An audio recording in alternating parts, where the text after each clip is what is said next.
aquela sensação de inchaço na região abdominal depois de comer? Mesmo sem ter comido muito, você sabe como evitar? Distensão abdominal é o nosso tema hoje em Performance Nutrition Entrevista com Delis Gonzalez. O lugar certo para aprender sobre a ciência e a prática da nutrição e suplementação com os maiores especialistas da área. Acesse nosso programa no YouTube. Lá tem muito conteúdo para vocês ficarem bem informados. Gostou do programa? Já deixa um like e se inscreve no nosso canal. Não esqueça de ativar o sininho. Escreva aqui nos comentários suas dúvidas de alimentação e suplementação. Sua pergunta pode ser selecionada para um próximo programa. Nossa entrevistada de hoje é a Luana Bertamoni. Ela é graduada em nutrição pela Univale, mestre em saúde e gestão do trabalho, pós-graduada em nutrição aplicada em estética, pós-graduada em nutrição esportiva funcional e pós-graduanda em gastroenterologia funcional.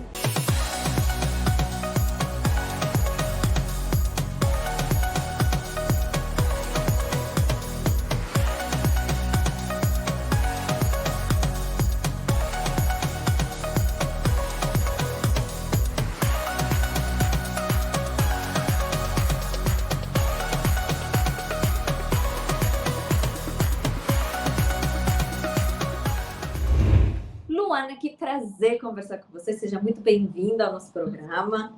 Muito obrigada, Delis. É um prazer e uma honra estar aqui com você também, para a gente aprender juntas e poder reverberar conhecimento. Que lindo, amém. E olha, a gente tem um tema super especial hoje, porque acho que uma das queixas que a gente mais recebe em consultório é distensão abdominal. E além da frequência com que a gente recebe essa queixa, é uma coisa que incomoda bastante as pessoas. Então, vamos começar do início mesmo, assim. O que é de fato a distensão abdominal? Ótimo, acho que é muito importante a gente saber a classificação, até para que as pessoas saibam se elas têm ou não, né? Pela nossa classificação, que se chama Roma 4, a distensão abdominal é quando a gente tem um aumento da circunferência abdominal. Traduzindo isso para o português, o famoso efeito baiacu, né? Quando a gente tem que abrir ali o botão da calça, quando a gente vê que a calça está muito apertada, quando a gente está muito desconfortável, porque a barriga aumenta mesmo. Então, se a gente pegar esse olhar no espelho, a gente vai ver que teve um aumento dessa circunferência abdominal. E a questão é que ela pode acontecer pelo menos uma vez na semana durante 3 meses. Então, se você que está assistindo, tá pelo menos há 3 meses, e pelo menos uma vez na semana, com esse aumento da circunferência abdominal, seja com ou sem alterações intestinais, seja com ou sem dores, isso já é classificado como uma distensão abdominal. Então, é aquela pessoa que acorda até com a barriga lisinha, tá bem? Vai passando o dia, a barriga vai aumentando. Isso é uma distensão abdominal também. Perfeito, fantástico. Bom que as pessoas se situam assim, tipo, tenho ou não tenho, né? E tem uma circunferência mínima de aumento ou é só...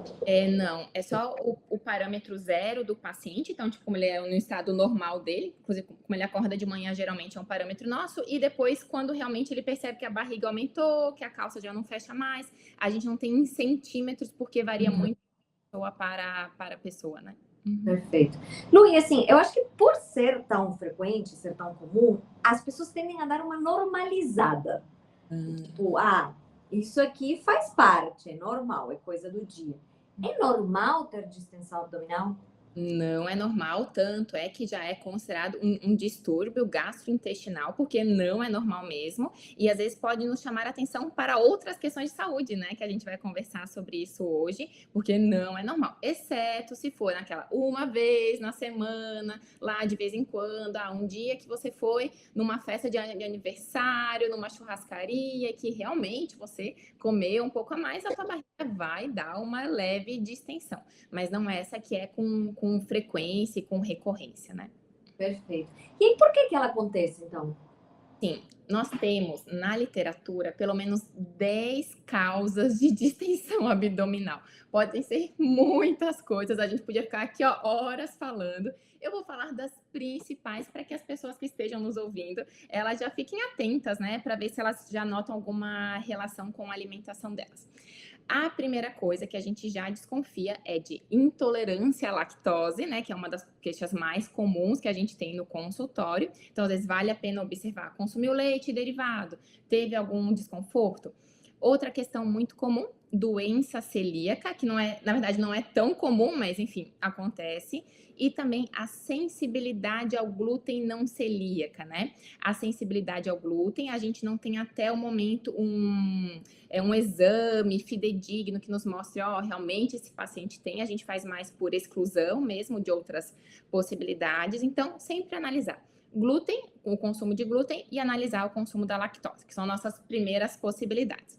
Mas nós ainda temos várias outras, né? Como, por exemplo, o SIBO, que é o supercrescimento bacteriano intestinal. Daí a gente tem um exame que a gente tem que ir no médico gastroenterologista, que se chama teste do hidrogênio expirado. Pode ser também síndrome do intestino irritável, que é aquele desconforto que os pacientes têm, que pode intercalar diarreia e constipação, ou só diarreia. Temos também uma outra possibilidade que se chama dissinergia diafragmática, que isso é algo mais recente na literatura e que não é uma questão alimentar, é uma questão diafragmática, ou seja, o diafragma, ao invés dele pegar e subir enquanto a gente come, enquanto faz a digestão, o diafragma desce e ele pressiona o intestino, pressiona os órgãos e a barriga ela vai para frente. E nesses casos a gente precisa de um fisioterapeuta especialista nisso para que a gente possa fazer essa avaliação. Outra possibilidade que a gente tem ainda é também o SIFO, que é o supercrescimento fúngico intestinal, que o diagnóstico é mais complicado, mas quando a gente vai conhecendo o paciente, a gente, né, chega num consenso. Temos ainda uma outra possibilidade, essa mais relacionada às mulheres que possuem endometriose, que chama endobele. A endobele é uma distensão abdominal devido à endometriose, já que a gente tem muitos processos inflamatórios nesse endométrio, então temos essa distensão abdominal aí, né? Então, pelo menos essas para começar. Dá para falar de outros ainda. Pouca coisa. Uma bela aula que você deu aqui agora das bases da distensão. E assim, pelas diferentes causas possíveis, acho que fica claro que essa distensão abdominal, ela pode ser indício de uma coisa mais séria. Sim, com certeza. Em caso de mulheres, a nossa suspeita já é endometriose. Então, se a gente vê que a paciente, geralmente no período pré-menstrual, ela piora mais, né? Vem com uma mudança de alteração de fezes maior, a gente já desconfia de endometriose. Ou ainda pode ser até mesmo, às vezes, por exemplo, um mioma no útero, que às vezes esse mioma pode chegar num tamanho grande e que gera a distensão abdominal. Pode ser ainda, às vezes, até um tumor ainda no intestino mesmo, né? Porque esse tumor, ele pode começar a fazer como se fosse um entupimento ali as nossas alças intestinais, esse cocô não consegue sair com facilidade, acaba gerando fermentação, e essa fermentação pode levar à distensão, né? Então, sim, pode ser algo mais grave. Como você falou no começo, a gente não pode normalizar isso, que não é normal, né? Tem que procurar auxílio de um nutricionista com especialidade gastrointestinal e de um médico que tenha especialidade também. Perfeito, é um belo alerta para as pessoas, né? Para entenderem a importância de investigar, porque eu acho que o primeiro passo neste caso vai ser, ok, deixa eu ir atrás de entender de onde que está vindo esse quadro, né? E Lu, pensando então na alimentação, como tem que ser a alimentação para amenizar, para a gente evitar o quadro de distensão? Sim, a gente vai ter que sempre primeiro identificar a causa, né? Eu sempre falo que a nutrição é muito linda porque a gente trabalha a causa dos nossos problemas. Então, se, por exemplo, é um paciente que tem a distensão porque ele tem intolerância à lactose, a primeira coisa vai ser a gente tirar essa lactose, fazer um trabalho de saúde gastrointestinal para poder reduzir a inflamação desse paciente, né? Em alguns casos, e o que a literatura mais nos traz é o que a gente chama de intolerância FODMAPs, né? FODMAPs, cada um fala de um jeito, né? Os FODMAPs são carboidratos de cadeia curta fermentáveis, que alguns pacientes não conseguem digerir muito bem, isso acaba levando à distensão.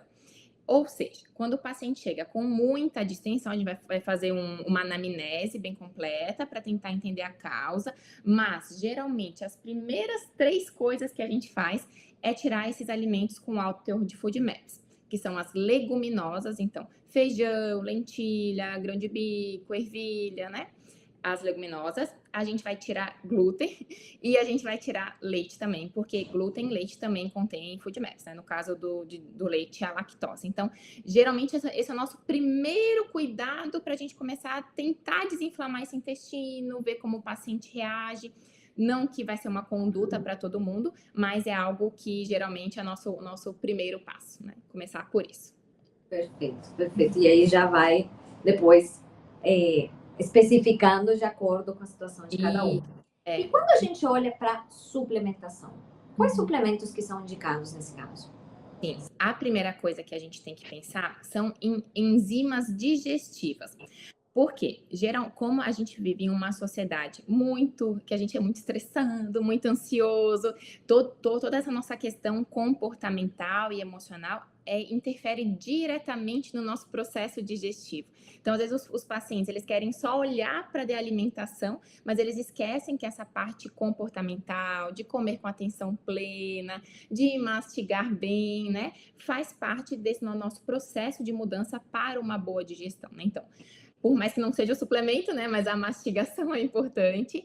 E essa mastigação, ela vem acompanhada de uma suplementação de enzimas digestivas, né? Como, por exemplo, lipase, que vai digerir as gorduras, protease, que vão digerir as proteínas e por aí vai. Então, a gente vai adaptar uma formulação ali, uma prescrição que contém enzimas digestivas, para a gente começar melhorando lá do estômago. Porque se no estômago a digestão não foi feita adequadamente, isso vai sobrar lá para o intestino, coitadinho, não possui dentes, não vai conseguir quebrar esse alimento e vai gerar muito mais fermentação intestinal, e se tem mais fermentação, vai ter mais distensão também, né? Então, enzima digestiva é nosso primeiro suplemento. Aliado a esse, usamos muito também na prática clínica a glutamina, né? Um suplemento muito famoso, que muita gente usa para dar imunidade, principalmente, né? E a glutamina é excelente porque ela ajuda a reduzir essa hiperpermeabilidade intestinal, que geralmente o intestino que tem distensão tende a ter esse intestino mais assim permeável, como se fosse um intestino que tivesse furinhos e o nosso corpo acaba absorvendo muito mais toxinas e outras substâncias que não são interessantes para ele, né? Então, glutamina e enzimas digestivas, geralmente é o nosso tratamento de base. O que a gente não recomenda é começar com probiótico. Inclusive, todas as nossas diretrizes, elas trazem isso. Paciente com distensão, primeiro, identificar a causa, modular o intestino e depois a gente pensa em probiótico, em lactobacilos, né? Porque eles podem piorar a distensão também. Entendi, perfeito. E quando a gente olha para a glutamina especificamente, porque a glutamina ela acaba tendo um monte de funções, né? Ela entra em vários objetivos. Neste contexto específico de distensão abdominal, qual que é a dosagem que costuma ser trabalhada? Tem um horário melhor? Sim. Para essa questão gastrointestinal, vou falar mais especificamente dela, a gente recomenda de 5 a 10 gramas ao dia ou de manhã em jejum, para que dê tempo de o intestino poder absorver um pouco melhor essa glutamina, ou à noite antes de a gente dormir, né? E se puder dar um intervalo de 30 minutos, pelo menos, entre a refeição e a glutamina, melhor, para a gente poder ter uma absorção maior, né?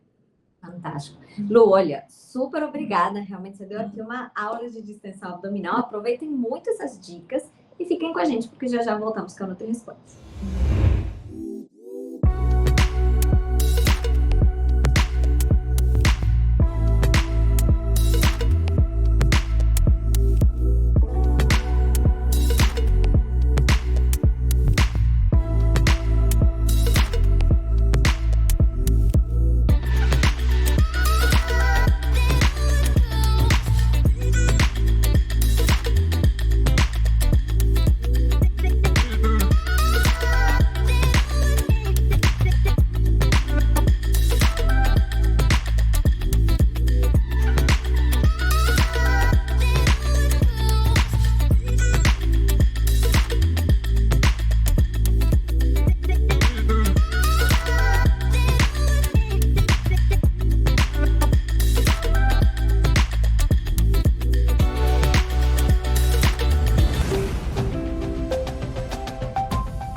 vamos dar dicas bem práticas, vamos dar um passo a passo para o pessoal que está assistindo ali em casa e eles se identificaram. Você falou qual é o critério de distensão, é isso que eu tenho.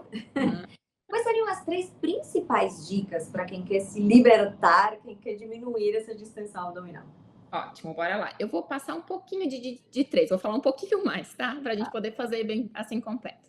Primeira coisa, como a gente conversou antes, descobrir a causa, né? Então, faça muito uma autoobservação sua.